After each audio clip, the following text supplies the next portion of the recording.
talking about what's a way that we can communicate that's culturally harmonized. That's a way that the people we work with in the community will appreciate and love. And we thought, well, Indigenous cultures often use storytelling to share knowledge. Just like many of the presenters here have started off with a story, it helps people to relate to each other. Children love hearing stories. I know we read to our kids every night before we go to bed. But for children, storytelling is also a precursor to their reading and their writing. They learn what happens in a story, how a story is put together. Storytelling is also a way to solidify social norms, to learn what the norms are for you and your values. They teach us moral lessons, and they're very supportive of how we create our own identity. Sometimes we identify with different characters in a story, or with the setting of a story, or with the story because it's actually happened to us. So our values get reinforced through storytelling. But the merits of storytelling move beyond just kids. They are actually beneficial to cultures as a whole. Culturally, storytelling helps us to communicate between generations. And in Indigenous communities, we often see the elders telling children stories, and those things reinforce the values of the elders' generation and the other generations to come. Stories honor our customs, and they also raise concerns about changes that people are noticing, erosions of lifestyles and languages. So in short, storytelling is a way of sharing knowledge that's harmonized with Indigenous cultural traditions. In stories, characters, plots, places, and symbols help to familiarize people with ways of solving problems. Whatever the character in the story is facing, you can learn from the way that they solve their problems. But how can we do this as researchers? We're not writers. We don't just come up with fictitious stories. We actually have to base our stories on what we find out there doing research. So it's a good way of sharing information, but how can researchers do it better? And how can we do it with communities so that the messages are done in a culturally appropriate way? And this is where this story, Myron and our story, gets interesting. So we had seen whiteboard animation videos. Has everyone here heard of those? You see a whiteboard in the background and then a hand on the screen drawing something while a narrative happens. Well, they're quick videos that experts make about scientific ideas in general that they want to share. And the first ones of these were made in 2011 in the UK. And in the first year alone, these videos, once they were uploaded to YouTube, were viewed over 46 million times.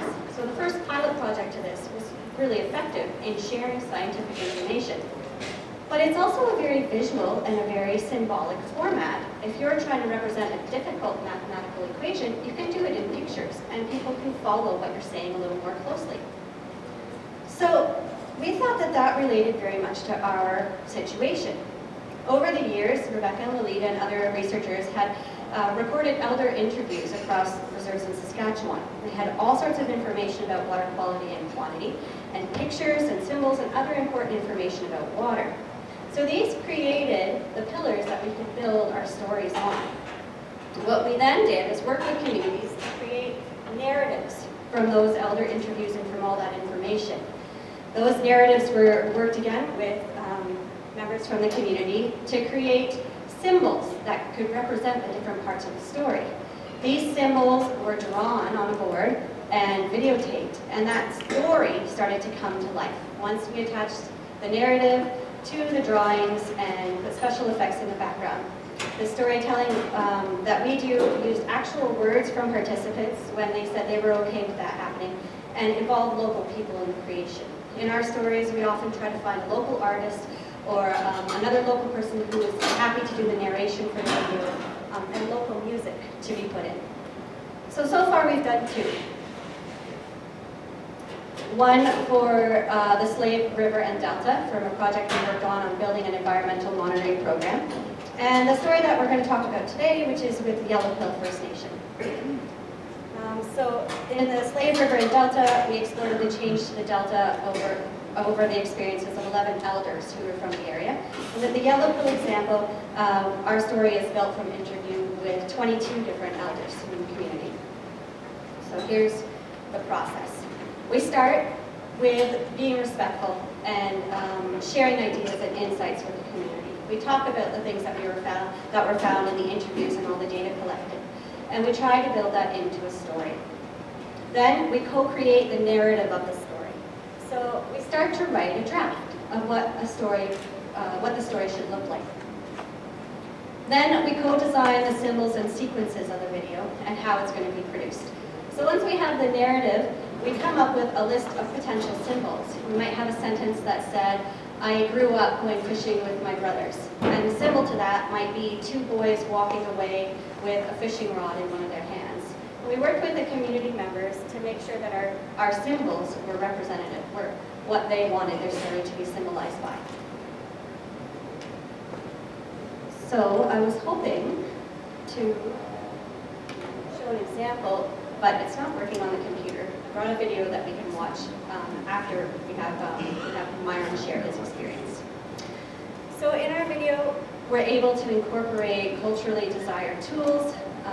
Like in our video, we have willow chalk. The artist who did the drawing used willow chalk, which is symbolic to the community. It was one of their traditional artistic mediums. And the music is also selected by the community to represent what they wanted. Now the way the picture was mapped out was based on the Sutu cycle of life, and it used colors that match what the cultural tradition is. So the video that we created told a story about water, and that was supported from the interview evidence. Now we couldn't make this video, it wouldn't be ethically right, and we wouldn't be able to do a good job if it wasn't co-created with our community members. So I'd like to invite Myron up to come and tell us about his experience with making the video.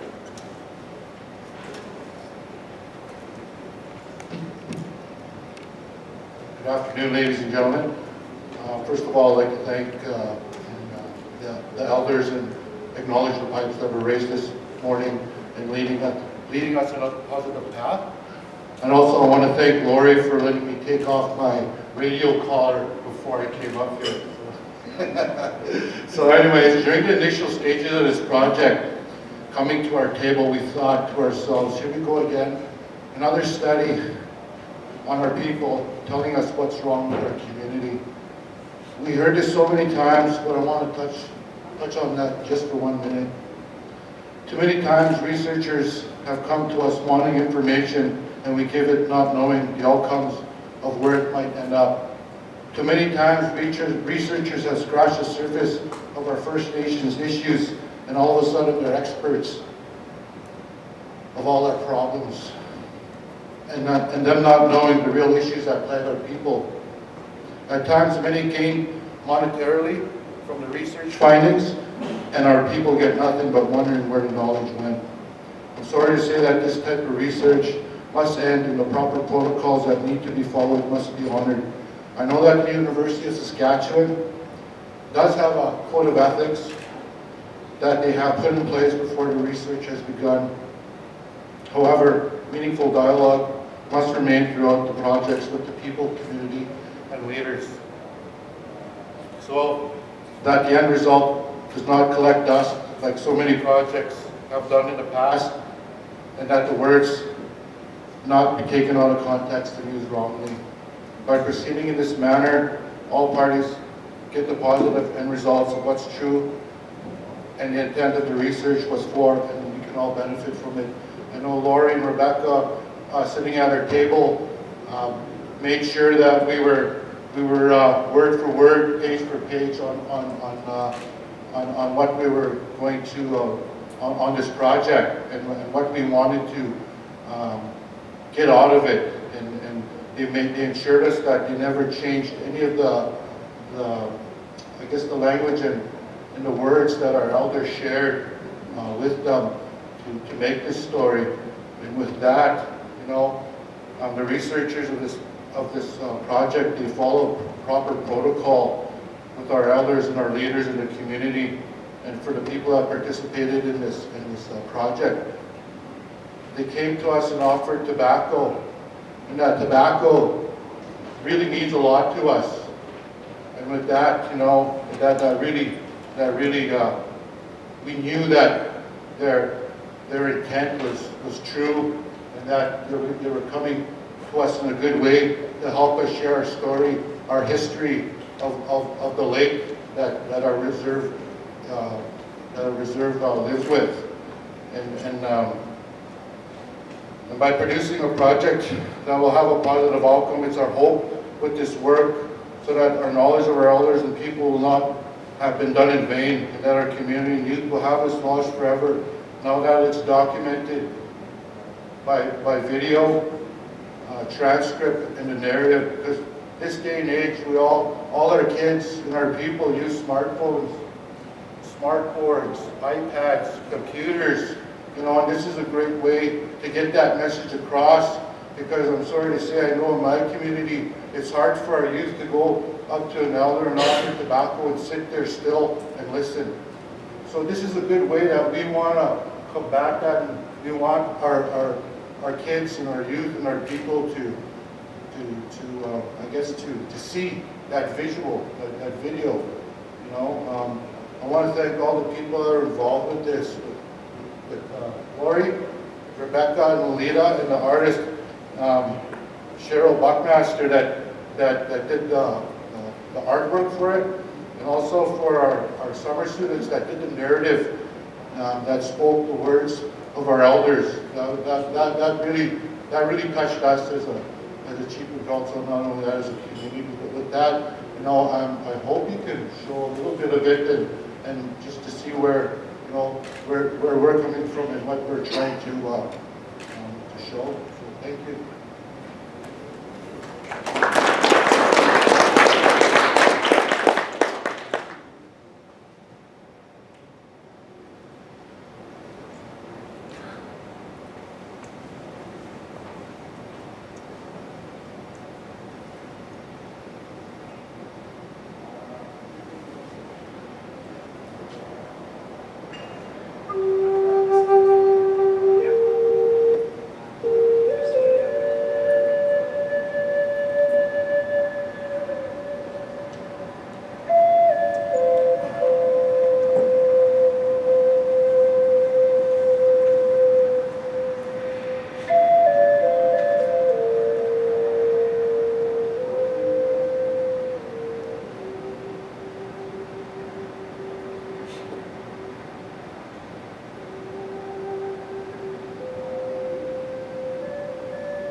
We've lived here for most of our lives. Some of us moved out for school, to Muskowgan, to work, to farm for some time.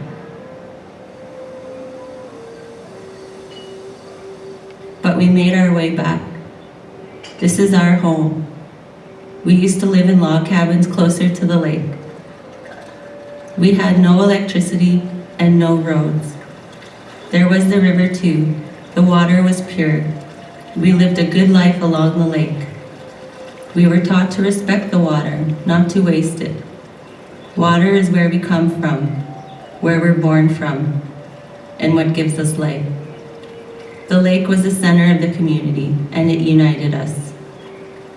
Our parents and grandparents taught us about the sacredness of the water and respect for the Creator. We gave tobacco to the lake when we're there. We shared the sacred connection with each other and with other beings. We drank the water, and so did our horses and all the other animals. We hauled it in barrels. We cut and hauled ice for water in the winter. The ice was crystal clear. We hunted and trapped beaver, muskrat, mink, moose, deer.